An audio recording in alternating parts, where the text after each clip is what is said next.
that you probably missed me not being on the podcast the last month or so, a little over, slowly easing back into normal life with 2 kiddos and a 1-month-old. So Paul let me record this intro here just to get out and say hi to y'all. I'm not sure exactly when you're going to be seeing it, but I will be back on the podcast full time soon.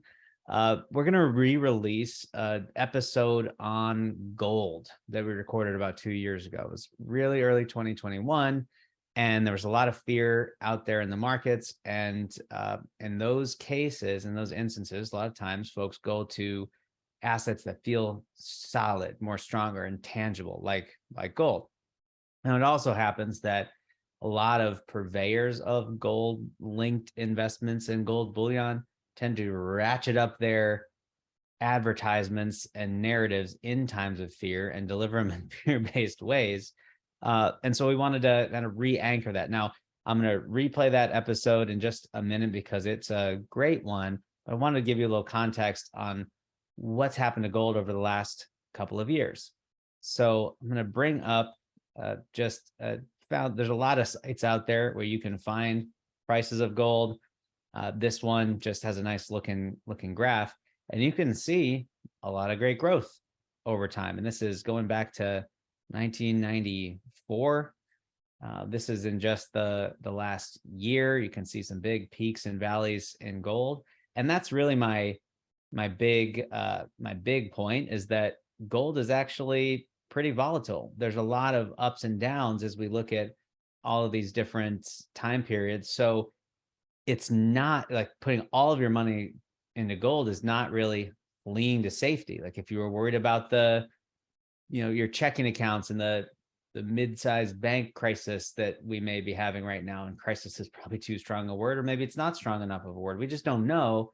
Gold's not your single answer just because it goes up and down by a lot. So I pulled some various points off of this and threw them into a spreadsheet that I'm going to show you here. This is the spot price of gold on a couple of different days, right before and after. Like we recorded the podcast really early January 2021. So January 4th, 21, spot price of gold was $19.41 and 85 cents. On the 29th of December, just a few days before, it was $1,878.76.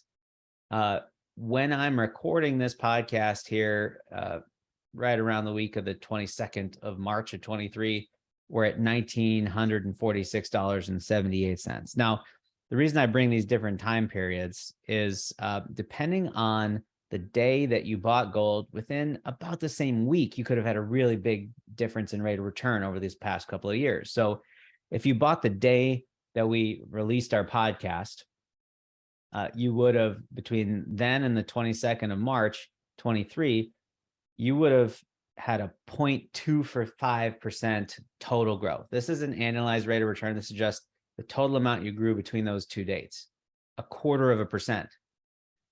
Had you bought just a few days earlier at the very end of 2020, you would have had 3.62% rate of return. Now, that is multiple fold bigger difference just for buying a few days earlier. And if you had waited until March 4th of 2021, so just a couple months more, you would have had 14% rate of return between then and now. Now, I picked that March 4th to find in that about quarter of the year what the lowest point was that gold has hit. I cherry picked it to try to get the biggest rate of return possible I could for gold in this last couple year time frame. So here's my point on that. Two of them are about a week apart. Another one is just a couple months from there. And we have this huge span of 0.25% to 3.6 to 14% rate of return. That's a giant swing over a short amount of time of what your results could have been over about a couple of years based on the day that you picked to buy. Now, I did a couple of quick comparisons of this was rates of return out of my personal account that I have in Betterment. So this is our 80% stock, 20% bond portfolio. Now, I have different accounts with different allocations. Lots of our clients do. I'm not picking this one for anybody. It's not 100% of my money either. It's just an account we have to show you real results. And from December 30th, 2020 to March 21st, 5.9% growth during that time period. January 3rd, 2021 to March 21st, 23, 5.6% growth during that time period. So unlike gold, in about that 4 or 5 day span, it didn't really happen to matter when you would have bought, like you had a really, really similar rate of return. Now you can have some fluctuations in a market account like this from day to day or month to month on what your rates of return differences are. But at least for this short amount of time that we're talking about, much less volatility in a academically allocated, globally diversified portfolio than in a single asset concentrated like gold. So just some updates for you to see how the market has continued to happen. And again, no guarantee that it's going to continue to go exactly like this or these relative relationships stay the same. But now you can go into the episode we recorded 2 years ago and have an insight into what's happened between then and now, so you can still hear everything we talked about then and kind of know where it's all leading. So hope you enjoy the episode. If you have any questions about uncertainty in banking, uncertainty in the stock market, go ahead and shoot us a note at info@sfgwa.com, and someone in our team would love to reach out and start a conversation. Your business, your wealth, live stream with our absolutely esteemed colleague, your friend, the person you tune in for, not the guy that's sitting in front of my microphone, but the guy that's sitting in front of his, Corey Shepard. Yeah. Our colleague. I like that. Well, here's the thing. We're all in this work together to build strong balance sheets, have a great life, all of that. So we are our clients' colleagues in this. I can appreciate that. I was going to say, like, it's difficult. It's confusing. There's so much information out there. So few places to get good information. And, you know, I think this podcast is one of those places that at least has people begin to think about money, which brings us to our topic today. Oh, and by the way, happy 2021. Just got to throw that. Oh, yeah, this is our first of the year. Mm-hmm. Yep. Now, I didn't want to tell everybody, but we're going to do the first 24-hour financial live stream. Stop right there. No, starting now. Starting now, Corey. I didn't tell you ahead of time. We're just going to keep going. Jordan's cleared his calendar. So for everybody that Jordan normally works with, he's calling in sick today. Don't tell. Actually, we don't even have to clear our calendars. Every client that we meet with today is just going to find out you're part of the live stream. You can cancel if you want. Wouldn't that be something? There's a client watching right now, probably texting me like, "We're not really going to be live, are we?" And if they do, I'm going to text them back and go, "I'll let you know." Well, today's topic is kind of fun. We're going to be talking about gold. And there's been this recent run-up in gold. There's obvious talks of other sort of hard currencies like cryptocurrencies. But kind of what I want to start this episode off with is to show you guys this is about 4.5, 5 ounces of gold. This was actually collected and mined by me and my father when I was a kid. And my father passed away near the end of 2017. But one of the things the man always said to me was, gold is the best place you can put your money. Gold is the greatest investment. Gold is real money. You know, and my dad was born in 1929. He was 50 years old when I was born. So what my father told me might be the same thing that your grandparents told you, was that gold is one of the best places to put money. Trying to remember. Hold on, I'm gonna check my grandpa's birth date. 1 second. It's back here on the wall. Look at how trim Corey is, everybody. He's got something framed on his wall back there. Important enough to frame, but not important enough for him to remember. 1933. If you just made a joke about my grandpa, you're gonna no. regret it. No, I said simply, I said his grandfather's birth date's important enough to frame on the wall, not enough to remember. What was the So date my again? 1933 was when he Ooh, was born. So they were compatriots. So compatriots. this is my grandfather's life insurance policy framed on the wall behind me. He passed away, and I was helping my mom with all of his effects and financials, and realized that he was the age when he got that life insurance policy. He was as old as I was when he died, and Oh so my it's this kind of gosh. special connection. Yeah. Wow. So Well, thank you, as always, for taking my not quite totally inappropriate joke and following it with a sincere story that makes my joke totally inappropriate. The other joke that I told while you were there is I was like, hey, look how trim Corey's getting, man. He looks good back there. The full body shot, I mean, back turn I to the got a camera. Woo. special camera that subtracts 10 pounds. I still feel a little over the edge from the holidays. I'll admit, but Well, you know what? One thing before we get into the gold that I think is important to talk about is like, you know how when you start lifting weights a bunch, your pants get kind of tight in the thighs as those big muscles start to get larger. Mine are pretty tight, but it's because I'm getting fat. I've really focused on that in 2020, gained some serious poundage.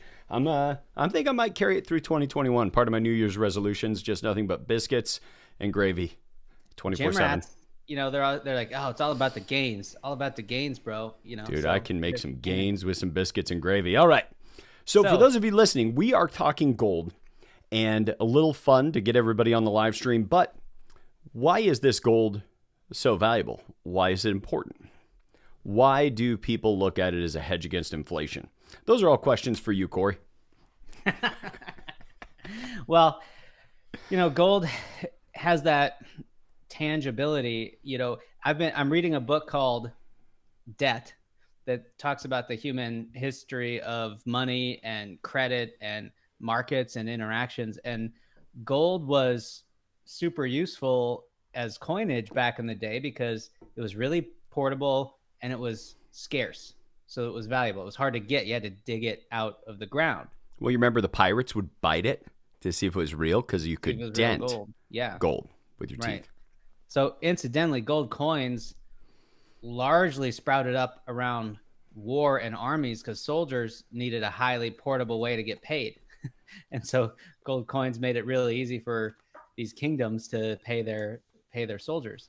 And so all of that deep human history has filtered up through the years and our dollar used to be attached to a standard of value that was pegged to gold, called the Mm-hmm. gold standard. That now we're off of that, but we still have this sense that gold, it's shiny, it's beautiful, it's scarce, it has some intrinsic value.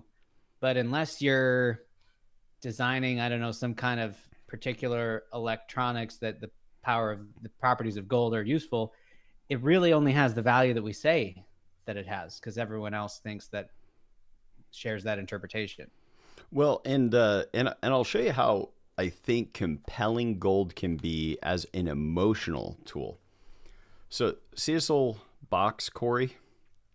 This box is the same box with this little foam liner inside of it that my dad built. For my entire life is where he's kept his gold.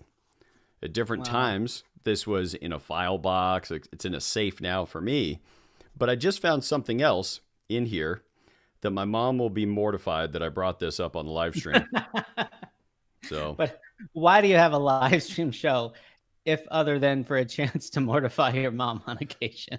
on occasion at least. So this is an actual tooth of my mom's. I'm not sure why this made it in the box. Like, look at the roots on that thing. But it actually had a gold crown. So there's a gold crown. So, Mom, if you're watching, Dad saved that. I've got it in the box in my safe. Let me get this put back in here. I thought about pouring some of this gold out on my hand, but with the price of gold right now, I didn't think I could afford to have some of it That's stick an to the expensive sweat. sneeze. Yeah. Oh my gosh, could you imagine? It's like a $2,000 sneeze. So current price of gold right now, and we could look at the screen here if we want. Jordan, we've got current price January 5th, $1,941. Now, when my dad was preaching this stuff to me as a kid, it was like he was back here in like the 80s. Like, I mean, look at that. Like, gold was $4.28 an ounce, gold was $5.60 an ounce. Like, I remember these bumps in gold when my dad and we would do gold panning. That was the type of placer mining that we did. And placer, I guess, is this kind of gold. So it's gold pans, sluice boxes, etc. They just named that after Placer County, Placerville, California. I'm pretty sure Placerville, California got the name from this type of mining. Okay. The other way around. Yep. So, but when we look, we can see that, like, oh my gosh, look at this. Like, we'll take a moment here and play with the idea of let's say back in 1982, good long-term strategy. That's almost 40 years. I did that right, didn't I, in my head? So let's say we got at this low price in 1982 of $3.20 an ounce. And then we're going to carry it through to today. Let's see, 82 to mid 2000 is 39 years, Corey. Did I do that right? Sounds about right. It's close enough for me. Okay, so we're just going to do a quick efficiency calculator. Let's see what that grew to. So we had $338. Future asset value today is $1941. Now, we're not even talking about some of the problems that exist with gold. For instance, it's not very easy to buy or sell at spot. That's the price of gold per ounce. You always have a dealer, somebody that's taking something every time that gold changes hands. Right. Also, we'll talk about taxes in a minute. They're not great. So we have a 4.58% return. Now, Corey, what is it people say about gold? It's a good what kind of hedge? Inflation kind of hedge. Mm-hmm. And its growth for the last 39 years has been a little bit better than inflation. So we could say that's not wrong. It's not wrong. I think it is very true that it is an inflation hedge. But we just have to take a minute to figure out how useful is having an inflation hedge. Now, I will say that one of the things that comes up most often is like, what if our world economic banking system ends? You know, I'm one of those people, we've talked about it before, that I'm an apocalyptimist. I'm pretty sure everything's going to go bad at one point, but that's when I'm going to thrive. So I have the food I'll be ready, and the water. Is what the apocalypse says. Yeah, and I hope it shows up soon. Well, I remember at the beginning of COVID, people were running out to the stores and doing all, and people were like, "Oh, Paul, what are you doing?" I was like, "Nothing different. We got like a whole shelf full of food in the garage that wasn't that expensive to get. It's not very difficult to maintain, and a bunch of water in the garage." I was like, "We'll be okay." That's the part that I think is most attractive about gold. Is this could be it. Now, by the way, it doesn't matter when we are. There's always somebody saying this could be it. This could be the time that your fortunes are lost. This is the time that it could cost you everything. This is the time the government has printed more money than ever, and therefore, gold is going to go through the roof, or Bitcoin is going to go through the roof, or you name some other commodity, oil, etc. Each of these are a commodity in which people transact. Tulip bulbs. Tulips, yes. Well, and that speaks to it, is like, at least with a tulip, you had some utility. For instance, you could put it in the ground and grow a tulip. Mm-hmm. Now, you may have significantly overpaid for it. You bought it as a commodity. Corey, do you want to spool them up? Anybody that's not familiar with the tulip? Yeah, deal? Just look up the tulip bulbs, Holland. Gosh, now I'm gonna. I can't remember if it's like 1100s or 1600s, something like that.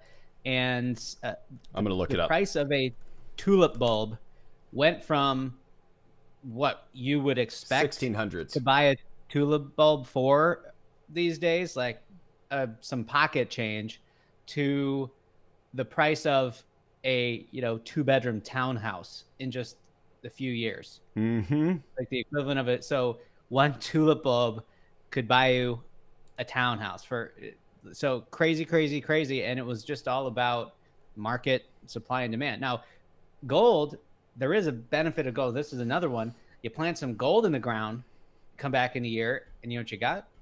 Some gold. Like It doesn't degrade. that is valuable. It doesn't degrade. So That's that right. there is some utility there. Yeah, it has sustainability, but the idea of like I have gold, I can't eat it. I can't I may be able to transact with it, but for those of you that are buying gold coins, I want you to think about this for a moment. Let's say you have a 2-ounce gold coin right now. That 2-ounce gold coin's worth a little under $4,000 today. Let's say the entire financial system of the United States collapses such that gold becomes a favored transacting tool. If that were to happen, what do you think price of gold is per ounce the day that happens? It ain't going down. It would go way up, right? So your 2-ounce gold coin, what do you need to do? Buy a limousine? A Bugatti Veyron? Right. A house? Like that's not for the sake of transacting, it's a terrible transaction tool if it became our primary tool and enormously valuable. Or as I've said to people, if you are saving up gold for the sake of saving your portfolio in the long run as your inflation hedge, you may get some good returns out of it periodically. But you would also go through tremendous periods of time with no returns. So I'll take that to our chart here, Corey. Yeah. So you could have owned gold as a commodity, even if you bought that low price in 1982. And then just let me kind of roll forward here. And let's see when we get back to that 338 330 an ounce. There we go, right about here. So that took until 2002. So like 20 years. 20 years of no return in this asset that our grandparents told us would be the best possible asset to own. Not so much. Now you might, if for instance, you could have an academically allocated, globally diversified portfolio that also had spot gold in it, like some ETF, something that reflects the spot price of gold for you and your portfolio. You would have probably had some gains because you would have rebalanced against this. So this goes back to why we want academically allocated, globally diversified portfolios. Because even in this 20 years, you would have been, when it was down further, you would have rebalanced to gold. When it went up, you would have rebalanced out of gold and bought more equities. So you would have had some better returns because you would have been balancing in and out of gold. But let's remember, oh, sorry, you finish your thought. Well, I was going to say, like, let's say somebody said, hey, this is a fixed income asset that you should buy. It does 4.5% over a 20-year period. Oh, but it's not liquid. There's some bad tax consequences Corey's going to talk about in a second. It's not heavily liquid, and it's this kind of volatility. Nobody would pick that as their fixed income or bond-like asset in their portfolio. So you get all of the volatility of equities with none of the benefits of fixed income. Well, and so let's not forget that an inflation hedge, the reason people need to hedge against inflation is because they need to buy stuff with their money, and inflation makes that money worth less value over time. So the assumption here is that you're not just letting that all sit that whole time. There's some amount of money you need to spend. So just for instance, if someone had $100,000 in 1982 and they put that all in gold to hedge against inflation, they're going to need to take some money out of that over time. And there was some fluctuation in that value. So it didn't do perfectly for them as an inflation hedge. I think, now we're not recommending this. This is not our secret sauce. We've never told a client to do this, but they took that $100,000 and just put half of it in cash and half of it in a diversified portfolio. They probably do better than the net result of gold over that 20-year period. Well, and in all the times that gold has acted as a quote unquote inflation hedge, what else tends to go up with inflation? Oh, equities and real estate. Like, wait a second. Like, those all go up also. Like, could those companies have a difficult time? Yeah. Mhm. But the share price of those stocks also goes up as inflation goes up. Not all stocks, because each individual equity has its own, Tesla, if they make a big mistake in the marketplace, it will be affected because of its own decisions, not just inflation overall, but an academically allocated, globally diversified portfolio will pick up some of those attributes of equity prices increasing, just like the cost of everything increases in an inflationary environment, not just gold. Now, Now, should if we gold, talk about taxes? almost, I've got to say the one thing that I do love most is that if you are buying gold because you think the world is going to fall apart, you may want to consider investing in both brass and lead. And I was going to demonstrate one of the delivery systems for the brass and lead. Corey said I wasn't allowed to do it on a live stream, said YouTube would take us down, Facebook would censor us. And as a result, you guys don't get to see one of those brass and lead delivery systems. But if it really goes all that bad, like economic markets break down, the police can't be paid, the fire department can't be paid, you've got issues that are far beyond your ability to transact with gold.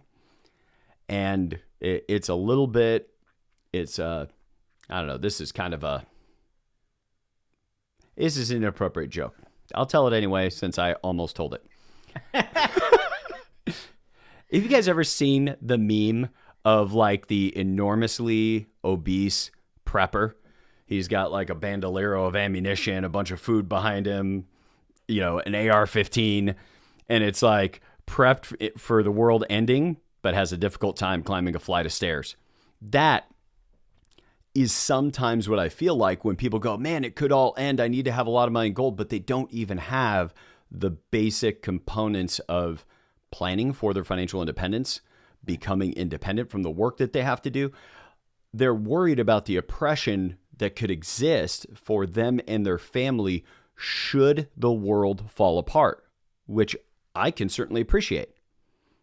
But that is the 0.00001 likelihood that the world falls apart and our economic system goes away, all of that.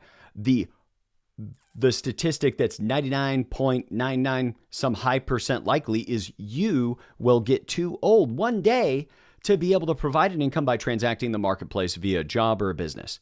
It's normal. Everybody eventually gets aged out of the marketplace. And while they're planning for this incredibly small likelihood of this outcome, this incredibly small likelihood that the world falls apart, meanwhile not planning for the incredibly high likelihood that they're going to live in old age, and if they don't take care of their balance sheet, the very family they were looking to protect, they will be living with. Okay, Corey, on that light note, let's talk taxation. Well, and also king of the segue over here. We'll come back to, I think, Paul, I haven't talked to you about this, but my reading about the history of economies and currencies, like we're going to have to do an episode on that, because it wasn't just a barter economy before we had coins. It was a credit economy. It was like communities taking care of each other, and they, at most times in human history, they didn't even keep a ledger, because it's just like you're in this tiny town of 50, 100 people, and someone needs something, you're going to help them out because they're going to help you out later. Like humanity comes back to those kind of economies even when everything goes to crap. So I don't need to invest in brass and lead. I just need to invest in friends who've invested in brass and lead and be really valuable to them. I can't tell you how often I hear that, Corey. Right. I know. But you see, you're no good to me right now. You're thousands of miles away. So I've got to find my people out here. Good luck in Chicago. So taxes. Gold has a disadvantage over things like equities and real estate because you don't get the benefit of capital gains. The taxation of gold is income taxation wherever you sell it. Now, maybe, the IRS is probably listening because we're really getting our viewership growing. Gold might be easier to sell without officially having a record of it. So you can make whatever choices you want around that. But if you're transacting in large enough sums, like if you need to offload $50,000 worth of gold, that will get reported. that will get hard unless to you're do. Yeah. dealing with somebody that's irreputable. And do you really want to be like, hey, I'll bring you $50,000 worth of this precious metal in return for you having a knapsack full of cash? No. Nope, not the deal I'm signing up for. And that commission to a dealer, what, at 3 to 5% of the value, probably, something like that. Because they need to make their money on your side and have enough margin to sell it again on the other side. Here's one of the biggest things. I bet most people listening who have gold or have bought gold or have thought about buying gold, I would bet you dimes to donuts, and I would love it if somebody chatted in, did you look at what it's going to cost you to sell it? Do you know what you would receive at 1943 if you went down to the local jewelry store that would pay for it or the rare coin place that would pay for it? Like, go down there and say, hey, with spot price of gold, if I brought you in this many Cougarans that are 24-ounce gold, what would you pay me for them? And learn what the difference is so you know what it's going to cost you to exit the vehicle you got into. People aren't thinking about that. Now, this might be a good time, maybe topping off this episode, if you're okay with it, Corey. Yep. Just a little bit on the cryptocurrencies now that they've gone so much through the roof. Because it's like the gold that our grandpa would have talked about if it would have been around at that point. Of course, yes, because it's gone unbelievably through the roof since its inception in the early 2000s. So, why is that? Well, it has attributes similar to gold. There is a limited amount. Now, unlike with gold, we don't exactly know where the limit is because it's all inside the earth. Elon Musk has talked about mining asteroids and bringing $1 trillion worth of gold back to earth. That may happen, which incidentally would kill the price of your gold if that happened. I was just thinking the same thing. But all that to say, it's limited. We don't know how much gold is limited. And it takes effort to extract. So those contribute to gold's value. Well, similarly, things like Bitcoin and Ethereum, and I won't speak for any other cryptocurrencies, also have a limited amount. And based on how the algorithm works, it gets sufficiently more difficult to mine that value. The only difference is, for those of you not familiar with cryptocurrencies, it's computers closing out complex equations on something called the blockchain, which we're not going to go into today. But it's those things, it's scarcity and demand that drives the value. Now, I'm not one to say people shouldn't have any gold. For instance, I have some. It's not meant to be an investing strategy. It's meant to be a commodity that we would hold. Maybe like you might hold if you were some kind of major investor, or other commodities. People like Southwest Airlines years ago bought a bunch of options on oil that kept their fuel costs lower than every other competitor for like half a decade as a result of them seeing a future in commodities, and they were effectively insuring against increased prices. With gold, all you're doing is maybe flagging some value of the dollar. If 35% of the world's or the U.S.'s wealth just got printed in these trillions of dollars of relief packages, well, then if it's a straight line comparison, gold should go up 30%. But it's not, because what affects gold is what affects any individual commodity or stock. Right. News. New things we don't know today will affect that price. And those things are outside of our control. So if we're going to be in gold, well, I'm a fan. We run into clients all the time, have a little bit of cryptocurrency, have a little bit of gold somewhere. We don't tell them run out and sell it. We simply say make it an appropriate part of your portfolio, maybe for emergencies, maybe for some other problem. But if you want to, put $10 or $20 or $30,000 in as appropriate for you at your level of financial wherewithal. But if what you think is, I'm going to have a little bit of money I'm going to put into cryptocurrency or gold, which cryptocurrency certainly feels much more accessible to people than gold. Because if you have $500, you can go get some cryptocurrency. $500 isn't going to get you much gold. And so people are getting a chance to participate in what this marketplace that feels perhaps like it felt to my father having gold. But in reality, what we're doing is we're acquiring a commodity. And that commodity has totally variant values that we cannot predict. Like, who would have predicted that gold would have a 0% rate of return for 20 years? Nobody. Certainly not the people selling you the gold. Could cryptocurrency continue to go to the moon? Sure. But should you take a significant part of your net worth and put it in any individual security or commodity hoping that the future works out? No. And it might. Like, there are people who have made tons of money on Bitcoin. There are tons of people who've made a lot of money in some of these other tools. Now, you don't see that in gold, but I think it's largely because it's both. Like, think about what you mentioned earlier, Corey, about the value of gold, back in medieval times and kings and queens, right, and how they would pay the armies, because it wasn't, you could pay a whole army with a little chest full of gold. You didn't need to, have a caravan of grain to pay all of your people. Right. The same way, Bitcoin, Ethereum are all lighter and easier to transport than gold and may become more valuable. We're all for you guys participating in that, whether it's gold or cryptocurrency or whatever. We don't recommend it. But if you have it, this isn't a call to go out and get rid of it. Right. Just stop making it your primary strategy. All of us, we're in this together. We're all working toward financial independence. If what you can do is focus that time, energy, and resource on the idea that, what does it take to have a satisfied life? What is a good life to us? How much money is enough? Those questions will pay far more dividends than any individual commodity we own. Yeah.